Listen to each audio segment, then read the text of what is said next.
Hey you guys! Thanks for joining us on another journey. In this video, we teach you everything you need to know about planning your trip to Acadia National Park. If you're new to the channel, this is April, and I'm Wayne. So hit that subscribe button and smash that bell. We do a video every Thursday from somewhere in the world. So sit back, relax, and enjoy the journey. I want to be silly, baby, dance the night away. I'll kick my shoes off if I want. Let yourself be free and maybe you will find that there is more to life than being pretty. Honey, let's just face it. Baby, let your head down, be a little wilder. Baby, kick your shoes off, you don't have to hide it. Baby, let your head down, be a little wilder. Baby, kick your shoes off, don't hide it. Acadia National Park is a relatively small park. It's only 47,000 acres, which sounds like a lot, but if you compare that to like Yellowstone, it's a drop in a bucket. The cool thing about Acadia's landscape is that it has like woodland areas, it has rocky beaches, it even has granite peaks like Cadillac Mountain, which is the highest point on the United States East Coast. We recommend spending at least 3 to 5 days in Acadia National Park if you can. This gives you enough time to at least drive the Park Loop Road and do a few hikes. In all total, we were only there about 3 days. We did a lot in those 3 days, but we wish we would have had more time so that we could have rented bikes, ridden along the carriage roads. It would have been fun too if their horseback riding was up and running, but this was during the pandemic. That wasn't happening. In planning your trip to Acadia, you might notice that Acadia National Park Bar Harbor and Mount Desert Island are kind of used interchangeably. That's because Mount Desert Island is home to Acadia and Bar Harbor. A visit to any one of those means you'll probably be checking out all three. The island is big enough to accommodate some hotels and bed and breakfasts, Airbnbs, campgrounds, but it's also small enough that no matter where you stay, you'll be able to explore the whole area. We, however, stayed off the island because we are go travel on the cheap. We had to get those prices down, but we found an awesome place. Yes. Yeah, we had amazing sunrises. It worked out to our advantage that we had such amazing sunrises because we were not ever able to get that driving permit for sunrise at Cadillac Mountain. Let's talk about airports. Bangor International is probably your fastest and easiest way to fly in, which is roughly about a 53-minute car ride to Acadia National Park. Just a quick travel tip for you. If you're renting a vehicle, keep in mind that because of COVID and all of the computer chip problems, rental car prices are going crazy. You can take the public transportation, which is a little bit longer, definitely a little bit cheaper route. It's about $15 to go from Bangor International to Acadia National Park. It takes 2.5 hours to go by bus. You can always take a traditional taxi, which is about $150, or if you want to save some money, and since I'm an Uber driver, take Uber for about $82, plus tip, of course. Another airport option is Portland International. The best way to get from Portland to Acadia is by car, and it takes about 3 hours or about 156 miles. You could also take a bus via Bangor, which takes about 5 hours and 22 minutes and costs anywhere from $26 to $50. There is a small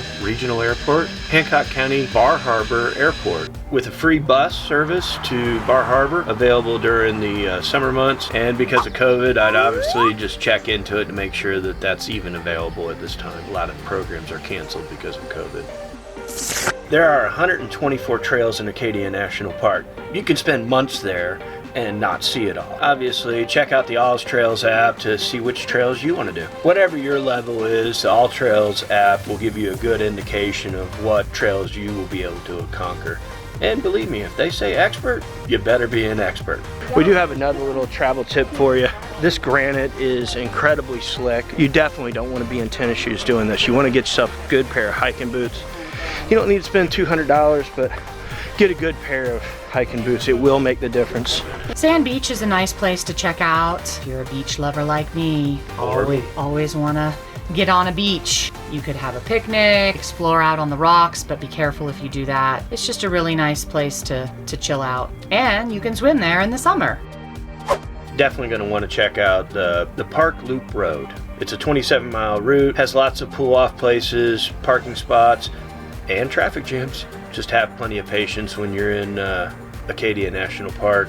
Plan on lots of people being there.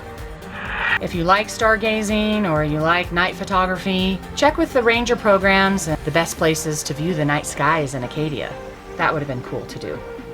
Well, remember when we were at Airbnb and you looked up and it was like mind-blowing, Yes. the stars. It was epic, for real. We've said it before and we'll say it again. Please take responsibility to respect and care for our wildlife resources in our wonderful, beautiful national parks by staying on the trail, by picking up your garbage, pack it in, pack it out, by observing wildlife from a distance, and by not feeding them. Or people food is not good. The other thing is I know I always want to get the better shot. I'm always filming. We're always taking pictures in these national parks, but Acadia gets 3.5 million visitors a year, and it's one of 10 of the most popular national parks in the United States. Stay on the trail. Try to do your best to get a different angle from the trail that you're on. Don't veer off. It's not good for the environment. You might think a couple of steps off might not harm the environment, but it does. If a percentage of all those people veer off the trail, that's going to do some real damage, especially over time. Hey dog owners, guess what? Acadia is one of the few national parks that they actually don't mind you bringing your pet. There's plenty of trails that you can get on and get off. So you do need to keep your dog on a 6-foot leash at all times. Be very observant of the actual rules of pet ownership. Pick up the poop, pack it out. Don't leave it on the trail. It's not good for the watersheds and it's very bad for the environment. The dogs are not allowed on the ladder trails. Obviously, this is more for the pet's safety. You don't want to carry your pet up these things. They are difficult trails. Make sure you pay attention to where the pets are allowed and not allowed. The rangers do enforce if you're in an area that they're not supposed to be at. They're not allowed to swim in the watersheds as well. So we wanted to go to the Bass Harbor Lighthouse for sunset. That place was so packed that they wouldn't let you in. You probably would have to get there about 3 o'clock in the afternoon to catch sunset at the lighthouse. That's kind of the downside to some of the national parks have become so popular that you can't do a lot of the activities unless you make reservations. Arrive at least a couple of hours in advance. The parking lot is very small and there are a whole lot of people that are trying to get a glimpse of the lighthouse. When you're at the parking area, you will note a walking path to the left. That leads to a stairway that takes you down to the face of the cliff to an oceanside observation area. The path to the right of the building leads to a vantage point that provides a panoramic view of the ocean. And if you do brave going out onto the rocks, be very careful. We saw someone slip and fall when we were there. Yeah, it's pretty intense. You gotta be smart and know your limits, or do like me and crawl. When you come out to Bass Harbor Lighthouse, to get the good view, you've got to do some serious rock scrambling. When we were there in mid-October, it was frigid. We aren't used to the humidity anymore. As is often the case with so many of our national parks, make sure you have layers and a variety of clothes. Even in the summer, while maybe you can wear tank top and a shorts, you're gonna want a light jacket or a hoodie for the evening time. One thing to keep in mind is you're going to want to be flexible with your Acadia trip. You can have a rough itinerary, but then have a backup plan, because if the parking lot is full or the trailhead area is full, then just pick another place and go check that out. Then I'm coming back tomorrow. Or that. I think that's pretty common with most of the national parks now. They've become super popular since no one can travel anywhere in the world. I imagine coming to Acadia in the fall time is a totally different experience than coming any other time. I really like it. It's beautiful. Lots of color. Drive slowly. You know, there's no rush. Enjoy the journey. Enjoy the amazing place that you're in. Be conscientious of pedestrians and bicyclists. Prepare to hunt for a parking spot.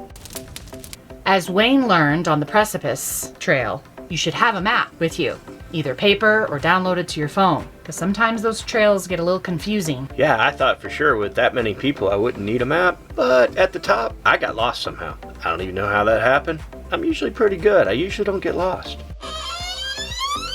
As we always preach, make sure you have at least double the amount of water that you might think that you need. It is better to have more than enough than to not have enough and run out. Cell phones don't work in the park at all. Bring walkie-talkies. You can get some cheap walkie-talkies at, you know, a Walmart or what have you. I wish we had some this national park for sure, because I could not get a hold of April when I needed to. Couldn't even text her. We suggest bring things in a cooler for lunch, do hood witches. With the traffic and the ins and the outs, at least when we were there, with the way they had the road traffic going, it just makes it really hard to leave and come back. The traffic jams make it difficult to get in and out of the park. The places in the park that you can eat at are long waits. What'd you like? What'd you dislike about the Beehive, April? I disliked that grate. Yeah, they're slick. And Well, not only was it slick, but the bars are far apart. I can see straight down through, and that's like the ultimate trigger for my fear of heights and vertigo issues. it's a tough hike. It took me a hot minute to push through my anxiety attack and cross it. I love the feeling of having conquered a difficult hike, though, once we got to the summit. I pushed through while it was challenging. It was so rewarding. So glad I did it. If you want to know more about the Beehive hike, check out the card above. As far as precipice goes, I really enjoyed this hike. You know, when you get to that first obstacle, just like April did, if you can't make that first obstacle, turn around. There's no shame in this. This is a dangerous hike. The reason that obstacle is hard is because if you can't make it past that one, you're not going to make it the rest of the trail. There is a back way if you want to just meet somebody at the summit. I wish I would have known about that. I would have gone up the back way. You can go the back way, which is really the way everybody's coming down. I didn't get to see that because I went the wrong way and got lost. What did you not like about it? Getting lost? You will wait in line to hit each ladder. There's more than enough, way too many people on this trail. That's part of it. Just like Angels Landing in Zion, you're just gonna be with hordes of people. It's a fun hike. I'm glad I did it. Why are you glad you did it? It's the sense of accomplishment. It wasn't easy. It was strenuous. It was twice as hard for me because I was carrying cameras and camera equipment up ladders, which I highly suggest not doing. And I highly suggest you not doing in the future. Yeah, I'll do that next time. I was talking to somebody on the trail. I didn't realize that you couldn't do this year round, about doing the precipice hike. And I did not know this, and I don't know if it's true or not. You need to check to see what time of year you're coming to do the precipice. It's not open year round. I guess there's some falcons that live up there and they get territorial. Obviously, you gotta leave nature alone. Something I would suggest doing is checking the national parks page for any trail closures or any updates. And I would suggest doing this a couple weeks before your trip, the day of your trip, the day that you get there, because stuff changes all the time. And that's a great resource to check out as the national parks page. If you're wanting to go to Cadillac Mountain, I suggest weeks and weeks in advance. Schedule your driving permit to be able to go up Cadillac Mountain, especially if you want to see sunrise. It's very hard to get one of those. Yeah, I would say as early as possible in advance.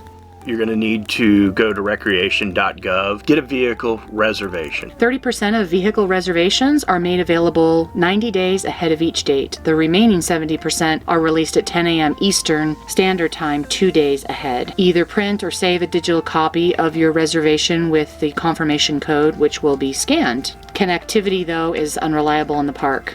Yeah, internet doesn't work at all. Or phone service. You must also have a park entrance pass to enter Acadia in addition to having that vehicle reservation.